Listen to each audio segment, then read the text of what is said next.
on UGTV. Standing Committee meetings of the Unified Government of Wyandotte County, Kansas City, Kansas. We begin with a meeting of the Public Works and Safety Standing Committee. This will be followed by the Administration and Human Services Standing Committee.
Ladies and gentlemen, let's go ahead and call the meeting of the Public Works and Safety Standing Committee to order. I may sleep better.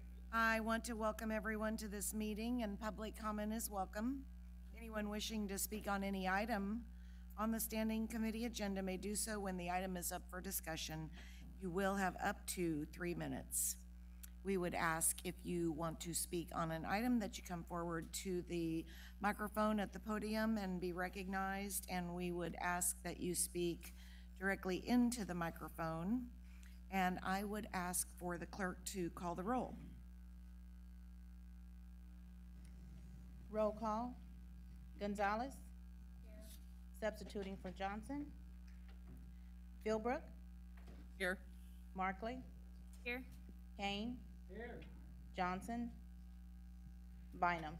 Here, and I would point out that Mary Gonzalez with the Board of Public Utilities is substituting for BPU member Tom Groneman, and Commissioner Johnson is absent.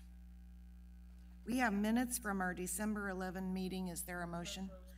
And a second? We have a motion and a second. All in favor say aye. Aye. And the minutes are approved. Tonight, this standing committee has one item, and it consists of revisions to our franchise ordinance, and I will recognize Assistant Counsel Ryan Haga at this time. Commissioner, this is the item that Alan Howes, Jeff Fisher, and I presented on last month.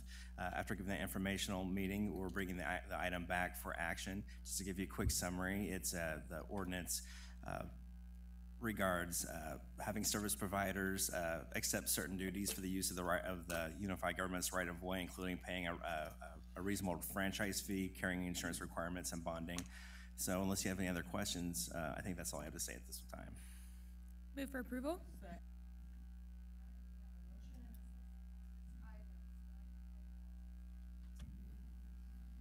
Roll call. Gonzalez. Yes. Philbrook. Aye. Markley. Aye. Kane. Bynum. Aye. And that motion carries, and that is the one and only item on this agenda. We thank you, gentlemen. And we will transition into our Neighborhood and Community Development Standing Committee meeting. Great. That was a quickie. This one won't be quite as quick, but we'll try to be efficient. I'll call this meeting of the Administration and Human Services Standing Committee to order. We want to welcome everyone to this meeting. Same story as last time. Items are open for discussion. If you want to speak, please come to the microphone. And commissioners, please all use your microphones for recording purposes. Would the clerk please call the roll? Roll call. Philbrook. Here. Johnson. Kane. Bynum. Here. Markley. Here. Next, we have the minutes from our December 11th meeting. Is there a motion for approval? So moved. Second. There's a motion and a second. All in favor signify by saying aye. Aye. Opposed, same sign. Those minutes have been approved. Oh, yes.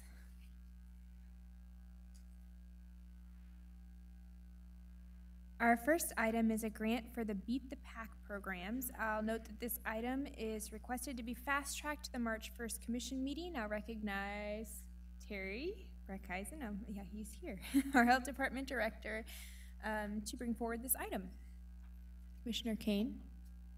I hope the rest of you guys are as fast as the first part. May I remind you that the game starts at 8 o'clock, and I have every intention of being there, okay? Thank you.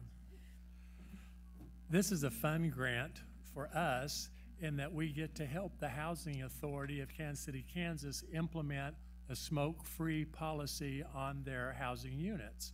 And they didn't receive any funds to implement this federally mandated policy, and we did. So we are helping them transition to smoke-free campus on their facilities. So we're really excited about this. Questions? Second. We have a motion and a second. Anyone from the public here for this item? All right, roll call. Roll call. Philbrook. Aye. Kane. Bynum. Aye. Markley. Aye. Thank you very much. Thank you. Item number 2 is an ordinance amending municipal court costs. Excuse me.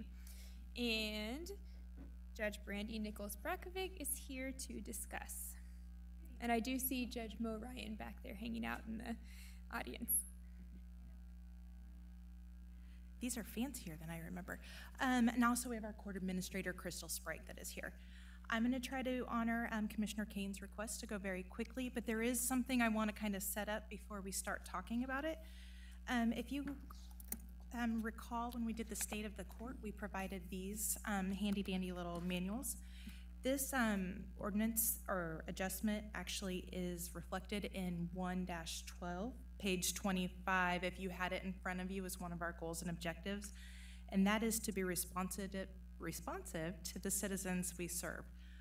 That actually connects into the Commissioner's goal number 4. So if you want to know that, I can send that in an email, but that is Crystal Sprague. It's the organization she's laid out for us. In 2013, Judge Ryan had implemented a new change with a new computer system, and that computer system has allowed us to get all of our tickets together. We can track the defendants much more efficiently. When we were looking at the cost to do services, kind of what was being brought up as the commission goals, we noticed our late fees were $50 a charge. We thought that was a little excessive to our defendants. So if you showed up a day or two late to pay your fines and you had a traffic ticket with 3 charges, that's $150 worth of late fees that you're already, if you're making a $50 payment, you're $100 behind before you even get going. So we thought $5 would be a better per charge, so you can still get up to 50 if you have 10 charges, but we have to report to the state on each individual charge. So we thought that covers our mailing, that covers our staff time, will reduce the burden to our citizens, and then we'll reserve the $50 for if you actually get arrested, the officer issues you a failure to appear ticket, that probably deserves the $50 fine as a cost to the taxpayers. So if you have any questions? Questions? Second. Anyone from the audience here for this item? All right, roll call.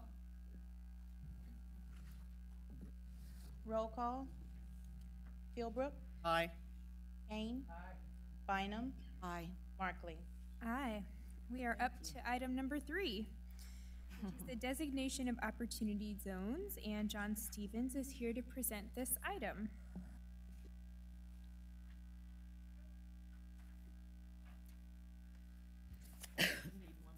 Nope. I've got it on mine too. Good evening, Commissioners. John Stevens, Economic Development. And in keeping with Commissioner Kane's time requirements, we will finish this by halftime.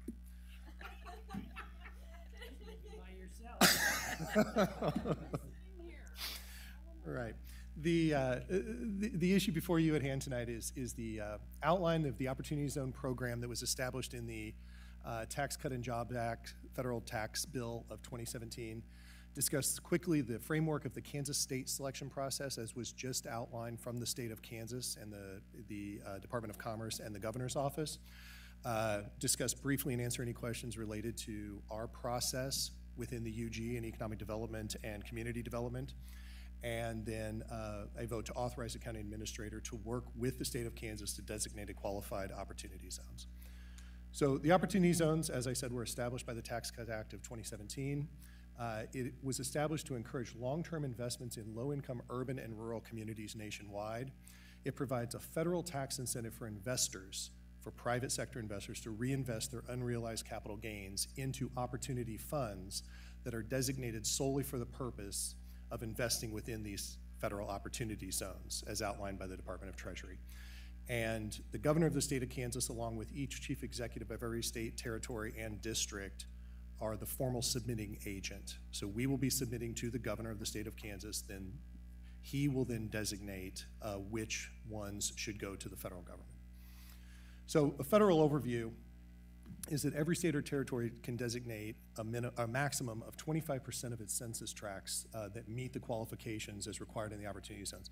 So to cut this short, to be very simple, it is all of the areas that we've discussed previously related to new market tax credits. Those all qualify within this. Additionally, they've established that contiguous, within a Rooks model of contiguous, so it must have a large portion adjoining parcel of contiguous non-qualifying zones can also qualify. So the governors have 90 days within a determination period from the date of enactment to submit a list of designated census tracts for approval. The Treasury must approve or provide feedback within 30 days of those from all of the different states, territories, and districts. And then both the Department of Treasury as well as the states can request a 30-day extension period. And then once the designations are given, they will remain in place for a period of 10 years within this tax legislation. So if this timeline follows without any extensions from the state or the federal government, the governors will submit their recommendations to the federal government Department of Treasury on March 21st, and they will designate the selected census tracts by April 30th. To give you a brief idea, this is Kansas, and the green are all of the census tracts that currently qualify. So then zooming in, you can see Wyandotte County. These are all the census tracts that qualify within Wyandotte County. John? Yes. So the bottom of that map is the county line. Yep, you can see that straight break right there is County Line Road. So, and then on the far west, what would that marker be of the green? You can see, yeah. 98th Street. Yep, 435, so you have the Speedway is out here, but it's generally runs up kind of the 435 face north of the Kansas River. And so you have to select no more than 25% of that green area. No, now, and I'll get to that. Okay. We can submit for consideration all of these. The federal requirement states that no individual state can submit more than 25% of their census tracts within their state, territory, or district. So then to complicate this further, there was the federal requirements. Now, as of last week, the state of Kansas, through the governor's office and the Department of Commerce, have issued their selection process. So this is how the state of Kansas will be evaluating. And theirs have to, at minimum, follow the requirements of the federal enacting legislation. However, they have added a different layer of requirements. So their different layer is they will designate 70 census tracts within the state of Kansas that they will send to the federal government for recommended of approval. So that's their target number is 70 within the entire state. And in addition to the federal eligibility criteria, they will consider several other factors within this. And this is where it gets a little interesting as we look at the state of Kansas. They want us to look at factors that include an indication of community interest or support for additional investment. Obviously, we have a high level of support and interest, and we'll be notifying the state as such. But this is the very interesting one. They are requiring that at least one, quote, ready to go or otherwise highly identifiable development project in each of the census tracts that we submit. Furthermore, they ask that whether the identified project addresses one of the following target uses: industrial or business development, or housing or agriculture. That's how they're designating these, quote unquote, the term we're using internally is shovel-ready or near shovel-ready projects. Then additionally, while these factors will be considered during the designation project, eligible communities that do not meet one or more of these criteria may still designate. So rural areas, other communities that maybe don't have shovel-ready projects, or even potentially census tracts within Wyandotte where we are unable to identify in a very clear way a very specific development project. If we see a high degree of ability to solicit or to bring development projects to that area, we will still prioritize those. So that's the Kansas state requirement. So furthermore, they are asking that we submit a letter of interest by March 1, so this week. They would like us to list the eligible census tract number, to do a statement of community interest, a brief description of the tract, and note whether it is predominantly commercial, industrial, residential, et cetera. And then a description of any recent development activity. So we obviously have that through our team of all the development activities that has occurred in each of these census tracts, of what's been there, in order to evaluate what may be coming or what the potential may be to lure new development that would utilize this tool. And then at least one project for each area.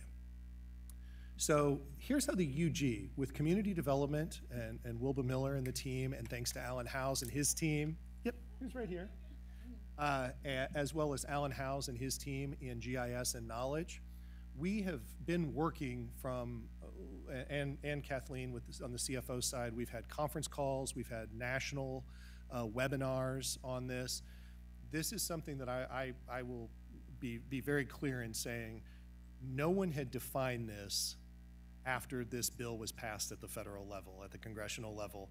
And so they have been working kind of in real time to determine what all of this means and how the outcome, how these will be determined. So part of our start in this a few weeks ago was sort of a guessing game. But we knew that we were going to do this the right way. We want to set ourselves up for the highest level of success, both at the state level, at the governor's level, and at the federal level. So our GIS team has done a fantastic job, and they've created an online, layered, internal working database where we've already started working and placing all of the different prioritization, demographics, data, classifications within each census tract of commercial, industrial, all of those things. And then with your action to move forward on this, we would continue to move this in order to create a system that we believe from a county administrator and from a department level is the best possible way to provide these to the governor to give us the highest probability of selecting those census tracts that are in most need, but also those census tracts that allow us to get the most percentage of awards for Wyandotte County within the 70 for the state.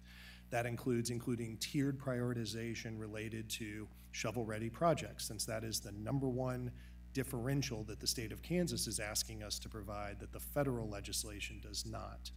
So we will be looking to do that, and we're already working to create this sort of matrix system and overlay system to do it in a very quantifiable way so that when we submit this to the state of Kansas, we have a system that allows them to sort and work within the system. And with that, I'm sure there are questions. I hope I was efficient enough, but I will be available to answer any questions that I can.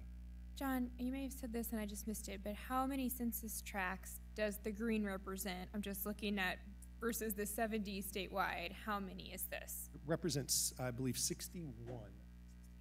Yeah, 61 census tracts are within Wyandotte County are included. Wow. Yeah. So it's a lot. I mean, we have obviously the majority of the census tracts based on a county per county basis. Okay, yeah, that was going to be my next question, so thanks for answering that. I did want to point out on the microphone so everyone can hear it that Wilba Miller is here in the audience tonight. She was hiding behind the podium, but she is back there and obviously worked on this as well. Question, Commissioner Bynum? Thank you. This slide, I can't see it and I can't find it in my packet, and I'm wondering if you can tell me what the dots are. Sure. Are those potential? This, I will say that based on the timing of all of this and the movement on all of this, a lot of our GIS and our knowledge bases, this is live, and we can send the link to commissioners. It's not a public document at this point because we're still working and evolving it, but we can send you the digital version link to this.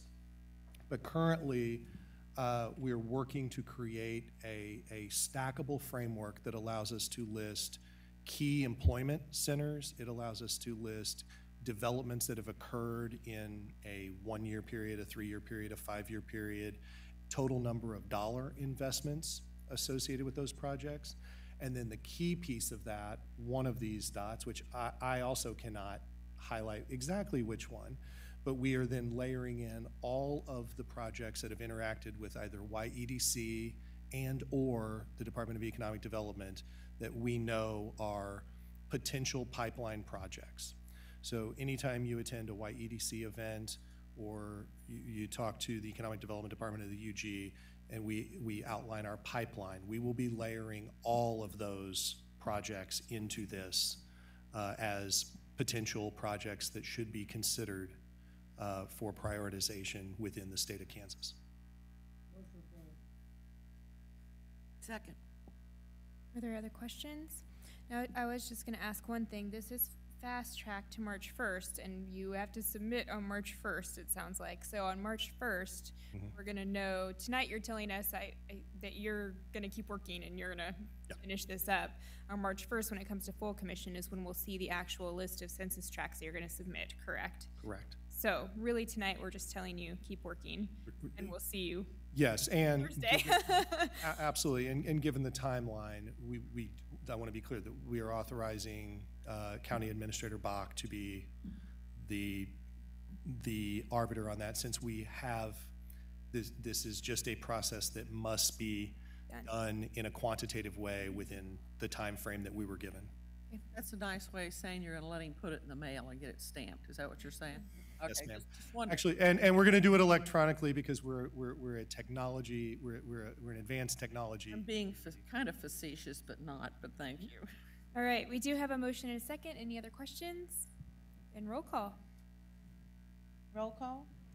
Philbrook, Do I need to recuse myself from any of this? Because part of my property could be part of one, okay.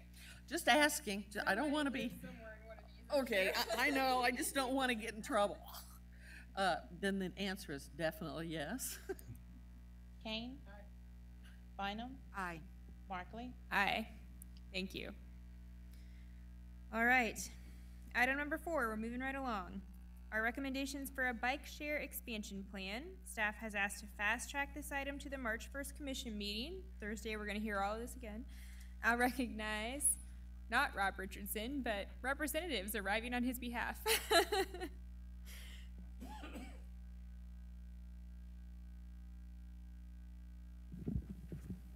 My name is Zach Flanders. I'm with the Planning Department, and I have with me Eric Rogers, who's the Executive Director of Bike Walk KC, and Eric Vaughn, who's the Director of B-Cycle at Bike Walk KC. Is this the... we've been working with Bike Walk KC for a long time on expanding their bike share system to Kansas City, Kansas, and I'll talk a little bit about what is bike share and what they've been doing in the past in this presentation. This is something that we worked on with the Rosedale Master Plan, and I think for some time before that. And we actually have an opportunity where Bike Walk KC applied for a grant, a federal grant, to expand bike share into Kansas and was awarded that grant. However, after they were awarded the grant, KDOT had a rule change about what entities were eligible to sponsor grants, and said that it had to be a municipality. It could not be a 501c3, which Bike Walk KC is a 501c3. So they've been going to Kansas municipalities and seeing who would want to work with them to sponsor this grant. And both the city of Lenexa and the city of Kansas City, Kansas had previously had plans to expand bike share. And so we got approval from the MARC Active Transportation Programming Committee, that's the ATP committee, to be a sponsor. And so the question for us today is how much of this funding that's already allocated do we want to use to expand bike share in Kansas City, Kansas? And I should also say we're working with KU Med Center and Hospital, and they would like to have part of this funding. We have to be the sponsor for them as well. And they were going to be here tonight, but due to illness, we're not able to make it. So what is bike share? We have a regional bike share system in the Kansas City region with stops in multiple municipalities, mostly in KC-Mo, also in North Kansas City, and there's been an effort to expand this network. It's been growing over time. This is a map of the current bike share network, which extends all the way from North Kansas City through downtown down to south, approximately down to 63rd. And there's another standalone station at Longview Lake in Kansas City, Missouri, which, if I understand, is the most popular in your network, right? In the top 5. So that's not included on the map. So what is bike share? Bike share are these kiosks you might see them when you drive around, or maybe some of you have used them, where you can check out a bike and you can ride it for 30 minutes and check it into another bike station and make your way around town in that way on a shared bike. People can use it either by checking in at this kiosk, which you kind of see in the background, and purchasing a pass, or you can, if you become a member for a year, you get a card that you can scan, or they have an app where you just walk up and unlock a bike with your phone. What you see here is the 1.0 bikes, and what we're talking about tonight are the 2.0 bikes, which are actually can be dockless. So this is showing the bike just on a lock to a bike rack. But these can be integrated with the existing system, or it can be standalone. And we can talk a little bit more about the features of these bikes if you're interested with questions later. But they have a display on them, digital display that can give you directions, so you don't have to look at your phone. You can look at where you're going. And you can check them out in much the same way, either on the touchpad on the bike or with an app or with a card. And this is what they look like. So we're talking about the kiosk, which this is actually installed in Topeka, and this is the 2.0 bike share, correct? Similar. Yeah, so we'd have a similar kiosk to this, and then you have your bike racks and the bikes attached to those. These can also be deployed without a kiosk, and you just kind of create an area that's geo-fenced, so the bike will know when it's within the designated area, and you don't have to lock it. You lock it up, but you don't have to have a bike rack or kiosk with these. So they're easily expandable that way. Talking a little bit about alignment with our past planning work, I mentioned the Rosedale Master Plan and working with KU. We had previously identified locations where they could go in KU. KU would like to participate in this grant and pay for 2 of the kiosks, 20 bikes, so it'd be 10 at each kiosk in the bike racks. And they're proposing that they would put one at Dyke Library, which is right on 39th Street, right in the middle of their campus, and then Olathe and Rainbow, which is right here in this corner. They would like to purchase those bikes and pay for the ongoing maintenance of them. So I think at the very least, we'd want to support them in doing that and be kind of a pass-through. We've also been working on a plan. This is a Planning Sustainable Places grant with Mark, where we're looking at KU, and then also we were looking at Fisher Park as being a potential connection.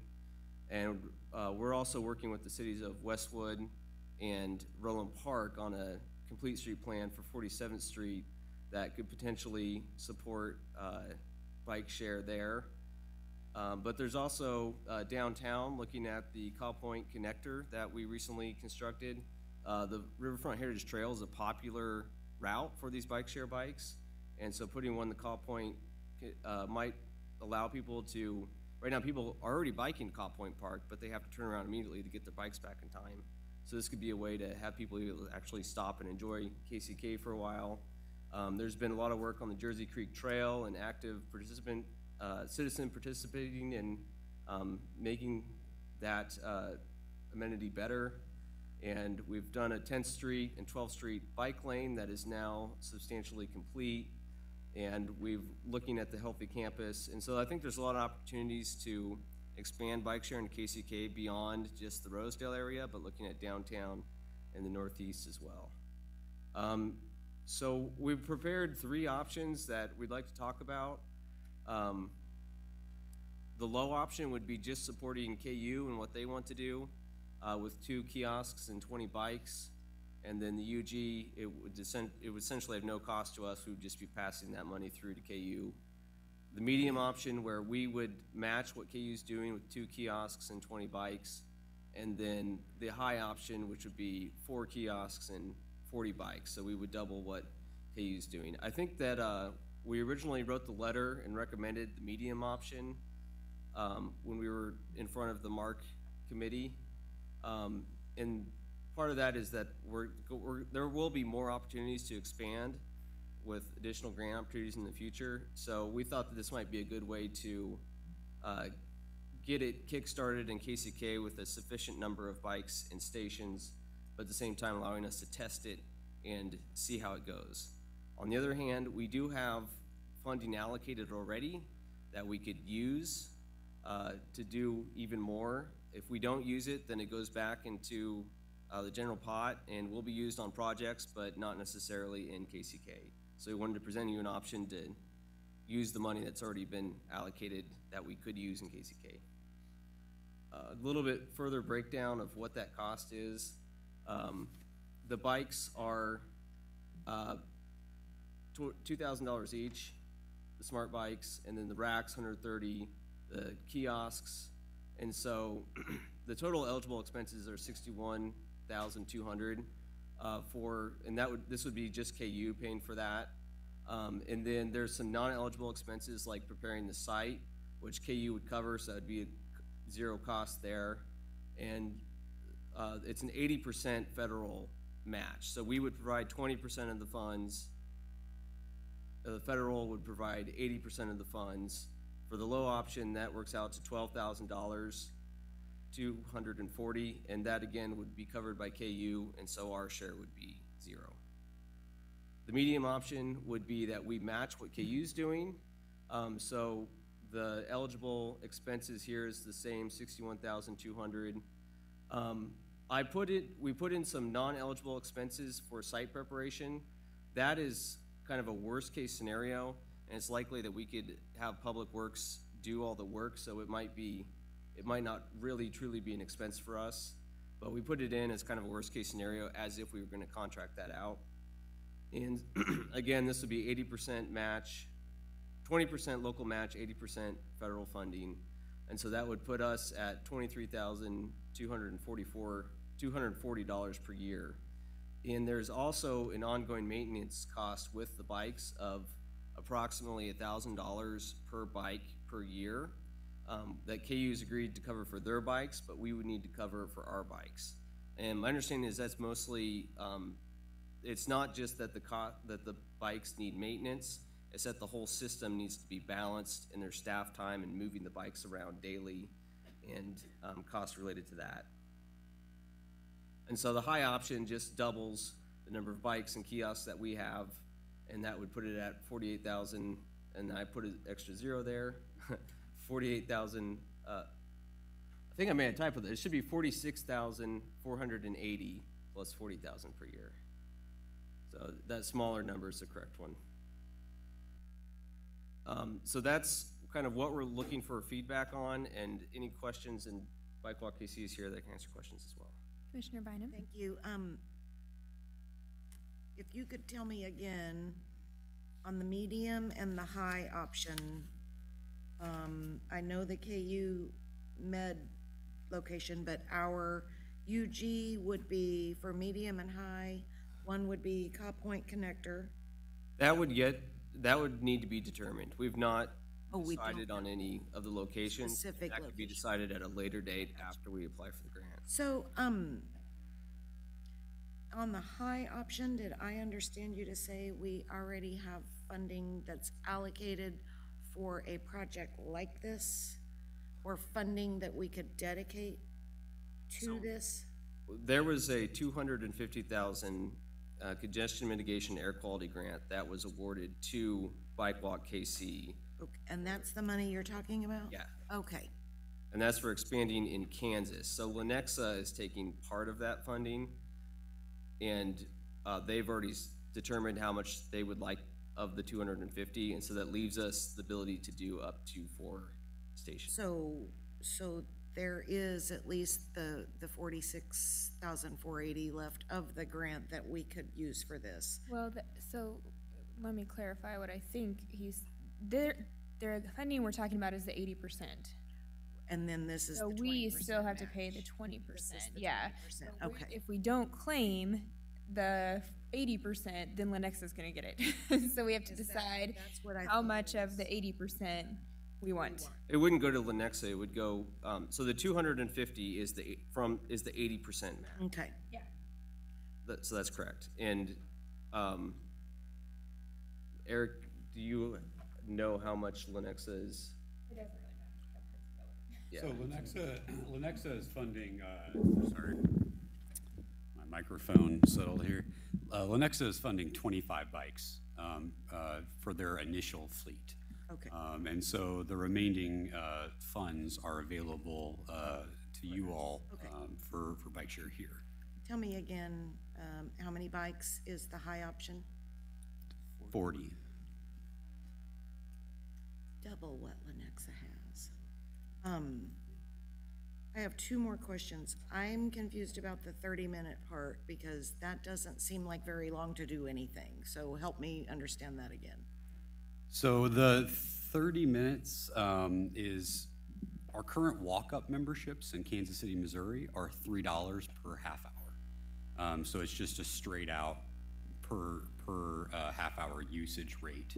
Our annual memberships are $65 a year for unlimited hour trips. So the 30 minutes has nothing to do with, I mean, I can have the bike for as long as I need to have the bike, okay. Exactly. And we actually cap our fees at $40 a day, so the max you could ever pay is $40. And then my last question is, when we talk about dealing with the bikes in terms of maintenance and the things, the costs associated with the bikes on an annual basis, which of our staff is gonna handle that? Or is that not a staff function? Well, Bike Walk KC owns and maintains the entire system. Our staff doesn't do any of that. Good to hear. Because we don't need them to have more work to do, especially with high-tech bikes and all of this that goes with it. I'm happy with at least medium, and I lean toward the high team. Make a motion for the high option. Commissioner Philbrook. Thank you. I know you want to go to the game, but I just have a couple of questions. Just out of curiosity with this, I know you guys have been down in the weeds about what happens if you don't come back with the bike in time, if you try to take the bike away from the area that it's supposed to be unless you pay for it. What happens? So all of our memberships are put on a debit or credit card. So there is some type of fee structure in place to incentivize you to return it to the appropriate locations at the appropriate times. Right. So for instance, if you don't bring the bike back at all, it's $2,000 a bike, and that's what will be charged to your card. I'll make sure you have it back. So if you keep it out for just a certain amount of time, then you're really just paying for that time. Yeah, but then there's the other option of somebody trying to take the bike that hasn't paid anything. Yeah, and so these are very secure. Bike share is in all the major cities across. I've seen it over at Quality Hill. I saw where those stations are. You cannot get that bike out of that station, I promise you. I've seen some demonstrations where people just go to town on these things, and it's just not possible without some very advanced. So in other words, the ones you would put in would be with the stations, not the freestanding. So the technology we're looking at is called smart bikes, and I think what you're referring to is called a dockless, where they just free float all over the place. Yes, sir. Ours are going to require the user to tether the bike to a physical object. Okay. Just asking, our police officers have enough work to do without having to. And they also have active GPS, so at any given second of the day, we know exactly where they are. Are you ready to die? No, just kidding. So, okay, I appreciate that. And then the part that we were talking about on the 80%, that 80% of the money, is that that comes out of the 250? Okay, and then we get to match with the 20% to go along with that. Correct. Okay, and that number you're showing us right now is that number? The 20%. Or is it 20% of that number? So there's eligible expenses that in the high option that total 122. Okay, it's pretty small. I need an eye doctor. Let's see. Go ahead. Sorry about that. Not you, it's me. Go ahead. And then there's non-eligible expenses of the 22,000. Okay. So our total, what would be on the hook for, is 46,480. Out of pocket. Plus $40,000 per year, which would start in year one. So we'd really be paying 88,000. Sorry, my typo is throwing me off. That's how it's. $86,480 the first year, and then $40,000 a year after that. After that, but that's the 20% we're paying. Yes. Just wanted to make it perfectly clear to me and everybody else out there. So, okay, thanks. So are we committed to a certain number of years of this process? We're talking about $40,000 a year annually. If we stop paying the $40,000, we're just out of the program for that set of bikes. So the federal grant requires us to keep the equipment on the street for 5 years. We'd be on the hook for at least 5 years also, presumably. Personally, I'd prefer the medium option because we're still getting double what Lenexa is getting because KU's paying for half, but. So Commissioners, if I may just add a little bit to that. So that annual operating cost represents the portion of our cost to operate the system after the user fees come in. But that's also still kind of a worst case scenario because there are also a lot of private sponsorships and advertising dollars that come in to the system that would offset some of that. We're presenting kind of the high end because we don't yet know exactly what those other dollars would be. So it could potentially be much less. Okay, so like I said, I was having trouble seeing the exact, and on this it's really small.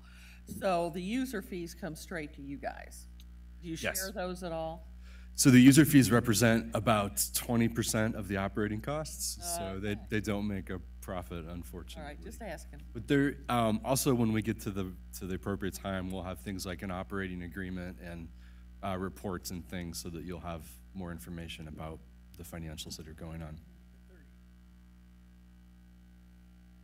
So one of the things that we're kicking around up here is whether there's an in-between medium and high. Could we tell you that we would be interested in a $30,000 option? I think you can ask for any amount. I organized it this way as just to present it, but if we wanted to go 3 and 30, I think that would be fine too. I think I like that option, and I think if I did make a motion, I'm going to amend it to a mid-medium-high option in the $30,000 range, somewhere midpoint between medium and high. Can I get a second on that? Come on, Commissioner Kane. Negotiations or something? I would agree with 30, that'd be fine. Is that a second? Yes. Thank you. We have a motion and a second. Are there any other comments or questions? Just one more quick comment. Maybe at some point, Zach, you could come back and tell us what we're committing to in that Indefinite dollars. mid-high, what would that commitment look like? But I think you see our support. Thank you. Roll call. Roll call. Philbrook, Aye. Kane, Aye. Bynum, Aye. Markley. Aye. Thank you very much, gentlemen. And next I have an item number 5, which is a request to apply for federal funding through MARC. Also asked to be, this is a different item, right? Yes. Also asked to be fast tracked to March 1st because we're fast tracking everything tonight. And I am assuming Mr. Flanders is going to present that item.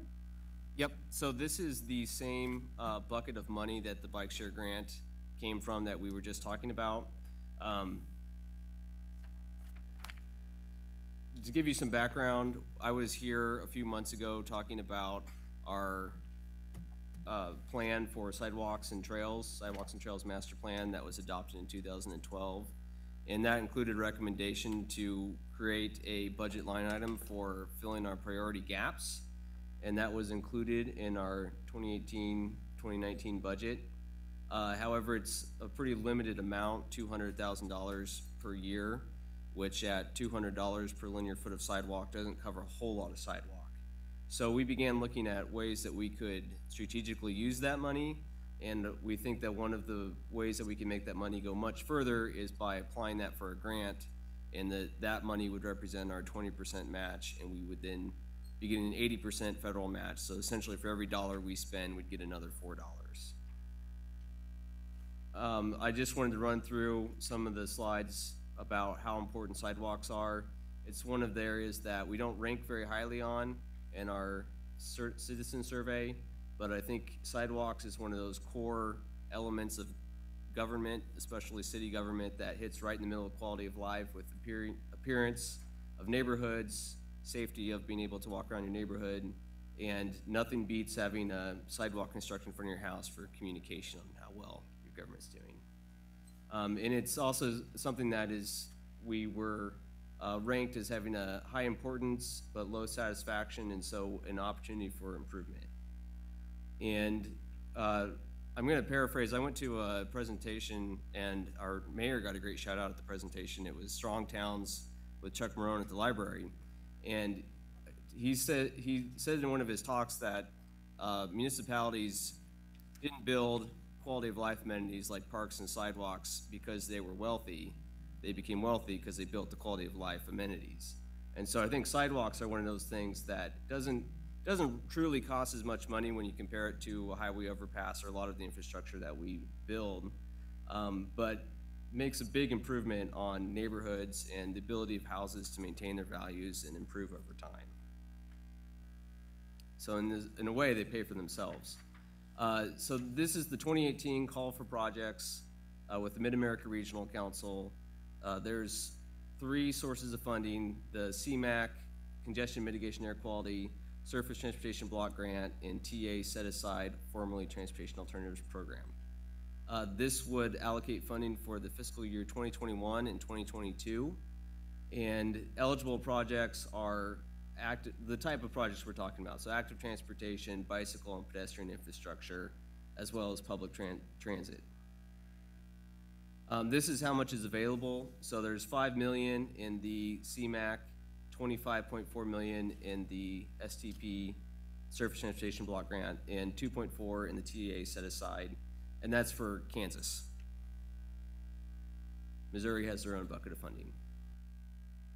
I would like to move approval for you to apply for the federal funding for these projects. Second. Any other questions or comments? Roll call on the motion.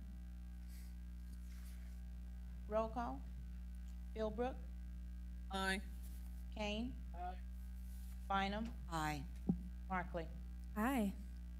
Thank you. And finally, we have made it to item 6. Our last item is a presentation regarding the Parks and Recreation Cost of Services and User Fee Study. And Kathleen Von Etchen is here to present that study to us.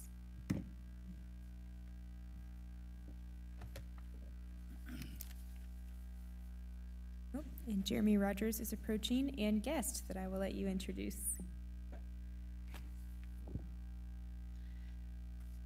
Good evening. I'm Kathleen Von Etchen, the Chief Financial Officer, and with me is Jeremy Rogers, the Director of Parks and Recreation, and Britt Schleiler. All right. I'm glad I got to let you pronounce that and not me. Yeah. Brett is with the Management Consulting Group. We have worked with him over numerous years on developing various cost analyses for the unified government. And tonight, I am asking the committee to take a look at some information that we have developed. So over the past year or so, what we're trying to look at it, but over the past year or so, we've been collecting cost data from the Parks and Recreation Department. And what we wanted to do was take a look and see whether, what were the costs that of providing the parks and recreation services, and then compare those with what are we charging to our customers, and also to take a look at the level of participation of all those services.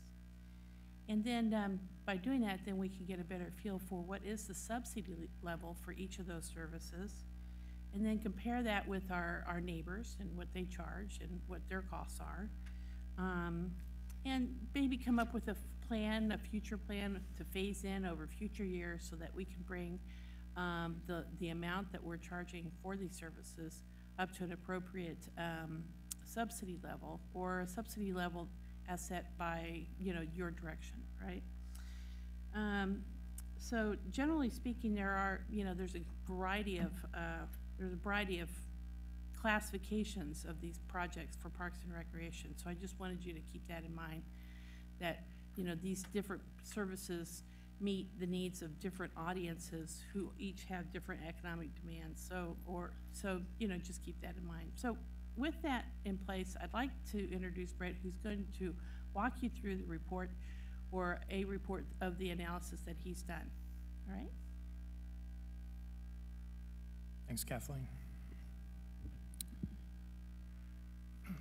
Yeah, so tonight we just wanted to give you kind of an overview of what it is, the project that we've been undertaking, give you an idea of what the scope of services was, what our approach was, and an overview of what the costs to all the various services that we've calculated is.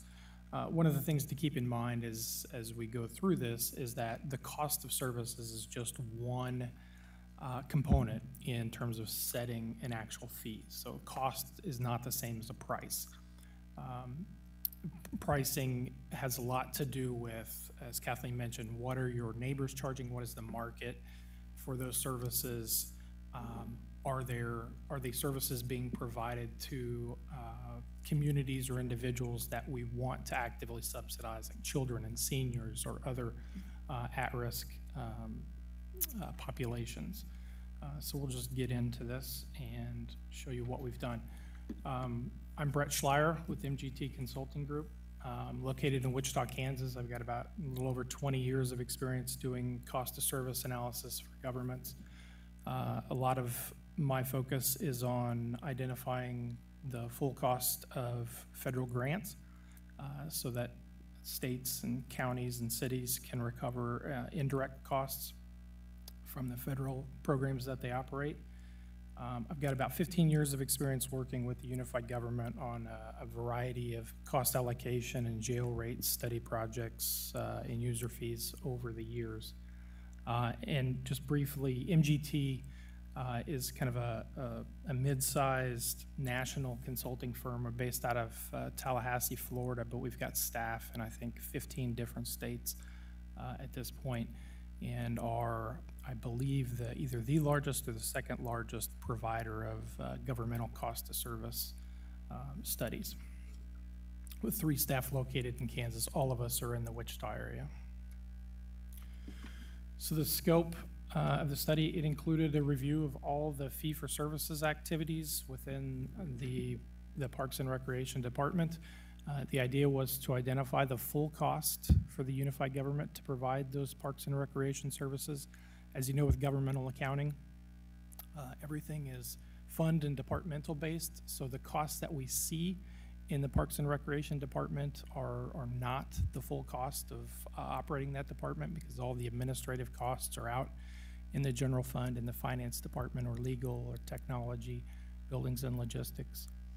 Once we identify all the costs, to compare those costs to the current revenues, compare the current fees or current prices to those charged by surrounding communities for the same or similar services, and identify service areas where the UG might be able to adjust fees based on the full cost of service and other economic policy considerations. I did want to point out also that we have started with Parks and Recreation, but over the future year or two, we're going to be also doing the same cost of service studies for public safety related departments, and then we're currently in the process of also looking at stormwater fees, and so little by little we're working through all of the various areas of the unified government. So this is an introductory kind of presentation of all those future cost studies we'll be doing. Right. And some of the benefits of having a user fee study done, primarily, it's to identify the true cost of providing services. In a lot of cases, local governments can end up in a cycle where they set fees almost at a haphazard way over time, and end up often, when no calculation is done, looking at just what their neighbors are charging for a service and setting their fees based on that. It's really important, I think, when the fees are set, that everybody knows what the cost is and knows what the ramifications are of setting a certain price point. Whether it's understanding what it is in terms of a subsidy that we're approving by setting that price. And subsidy isn't always a bad thing. Sometimes we want to subsidize things. And when we want to subsidize them, knowing exactly how much we've subsidized them for can be a useful political tool as well. The study can be useful for management purposes. It can give you an idea of whether resources are being spent wisely. As I said earlier, it's only one component of a pricing decision. Cost is not equal price, and your policy goals, competition, economic factors, and the population served also play a big role. Ultimately, though, the study is designed to develop a strong and defensible base for the chosen fee levels that the administration decides on. So the approach and methodology is to identify, all the layers of cost. So there are three primary layers of cost in government service as we recognize them in our cost of service model. One is a direct cost. Those are the costs that are borne within the Parks and Recreation Department and are associated with the Parks and Rec staff that are working directly on the services for which fees are being charged. The second is administrative costs, which is, again, inside the Parks and Recreation Department. These are the management staff, supervisory staff, and other administrative staff within the department that are not necessarily working directly on the services for which we're charging fees, but they're supporting the employees that are providing those services. And then the last level is indirect costs, which is costs from other unified government departments that provide administrative support to the Parks and Recreation Department and allow them to operate. So finance, legal, technology, HR, building, and logistics. So all of those layers of costs are included in the analysis. To identify the cost down to an individual service, we primarily use two components, fully loaded labor rates and service time estimates. So the fully loaded hourly labor rate cost component is going to be made up of the salaries, the benefits, the departmental overhead, and the unified government overhead. That cost for each employee divided by the number of productive hours that those employees are providing service. So the difference between productive hours and kind of the hours worked is time off with pay. It's time spent in trainings. It's time spent in management meetings where they're not, even though they might be a recreation specialist that's there to provide services to clients, there's going to be some time that we're paying them that they can't be doing that because they're required to do other things in order to maintain their employment with the unified government. So our base in that fully loaded hourly labor rate calculation is those productive hours. It often ends up being for a full-time employee that's getting paid for 2,080 hours a year. The number of productive hours is typically somewhere between 1,600 and 1,750 or so, depending on the specific benefits provided within an organization and the amount of time that they're devoted to training and other meetings. So once those fully loaded hourly rates for each employee are identified through that calculation on the previous slide, we then identify service time estimates. So a position by position analysis, how much time is employee A spending on all the various programs or services that they support throughout the year, or in some cases on a transaction by transactional basis. It kind of depends on the individual service, on whether it makes sense to look at it as a kind of a program. I'm spending 20% of my time doing X during the year, or whether it's something like the chemical sales that go on out of the Parks and Recreation Department, where it might be that it takes 12 minutes to complete this one transaction, and we do 1,000 of them a year. So we extrapolate that out to determine how much total time and, as a result, cost gets assigned to that service.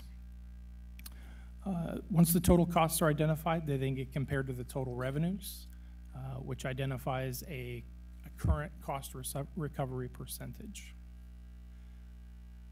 I've got 2 slides here that show kind of an overview of the results.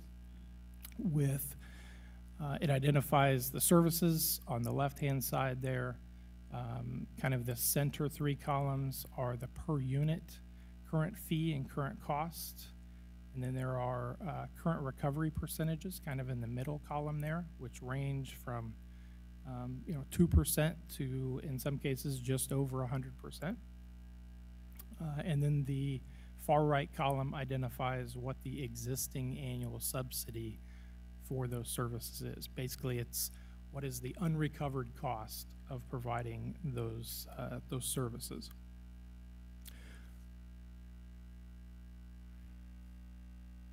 In total, down in the bottom right of this slide, identifies that our current revenue covers about 26% of the costs of the Parks and Recreation Department, of the cost of providing fee-related services for the Parks and Recreation Department. There are some non-fee related services, mowing, things like that, that are pulled out of that number. So of the services that we're providing that we charge fees for, we're recovering approximately 26% of the cost. My experience has been nationwide that that's usually closer to 50% for Parks and Recreation Departments. So the UG is a little bit behind in terms of its existing pricing.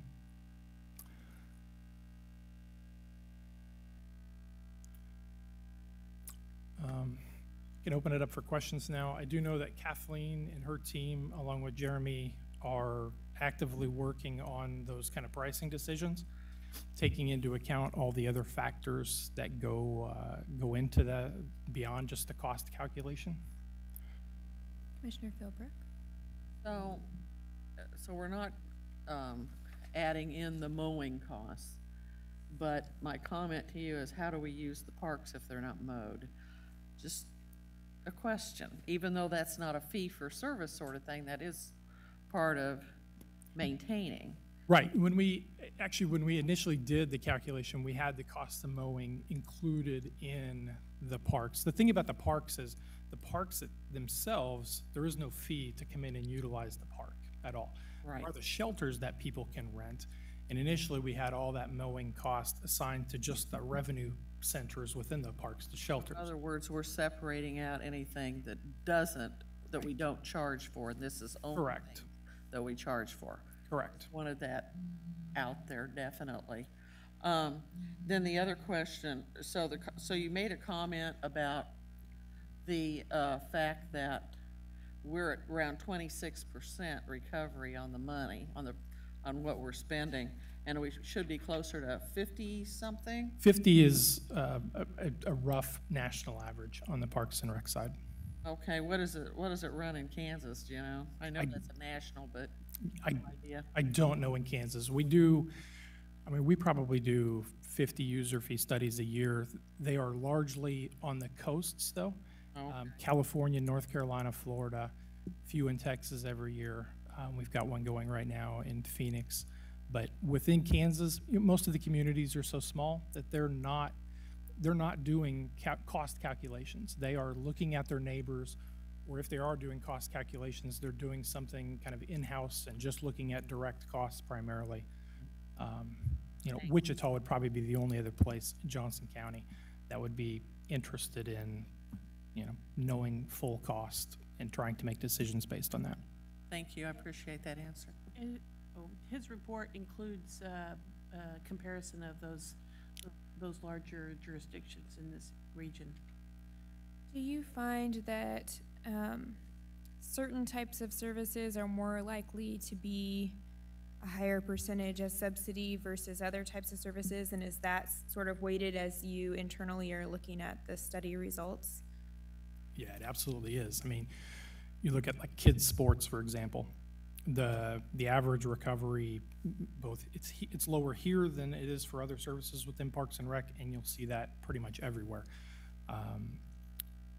When you get to something like facilities rentals or adult sports, that's when your pricing tends to get much closer or at a cost level, your actual cost level. So, yeah, it was obvious that Sunflower Hills is bringing in a better percentage of a payback. And so I just want to make a comment around that. And maybe this isn't the time or place, but I am going to say it anyway.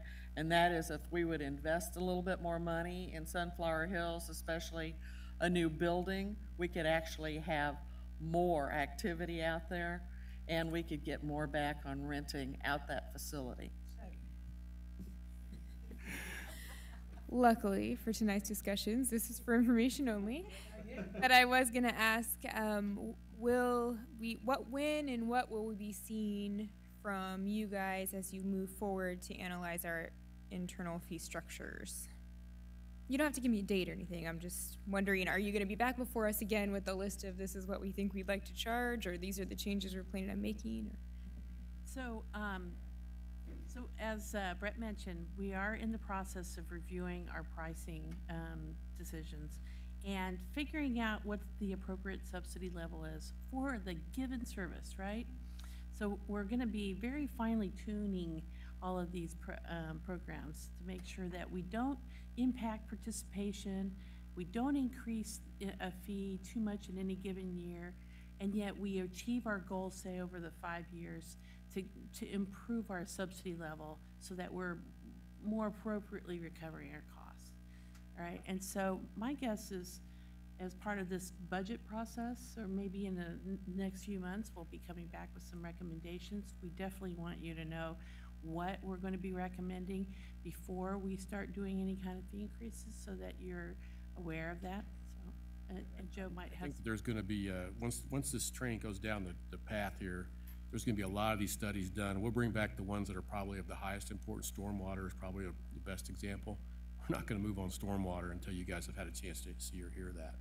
But we really wanted to get a feel for what this cost allocation study actually does, and the basis for which we're making decisions. And if your input is, you know, the subsidy needs to be higher or lower, or, you know, well, that's where we're trying to get to from a policy level, so that we can implement the actual fees themselves.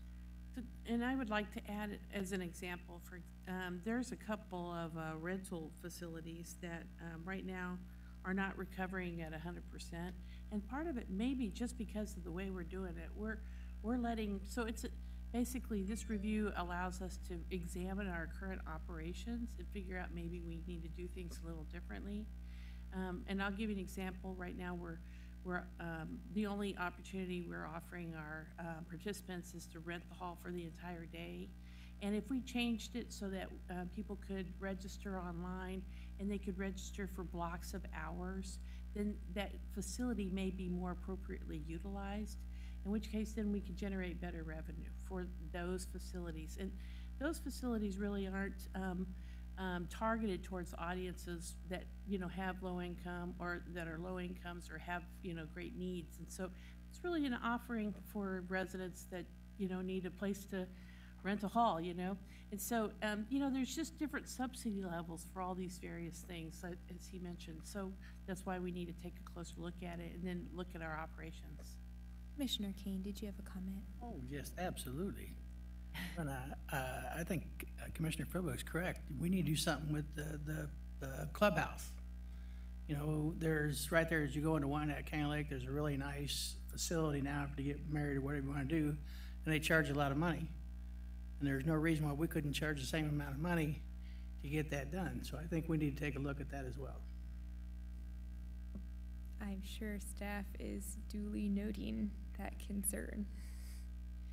Any other questions or comments? This is for information only tonight. If there are no other comments, we thank you very much for your report. We look forward to hearing more information about this study and the other ones going forward. And that concludes our meeting. Thank you, guys.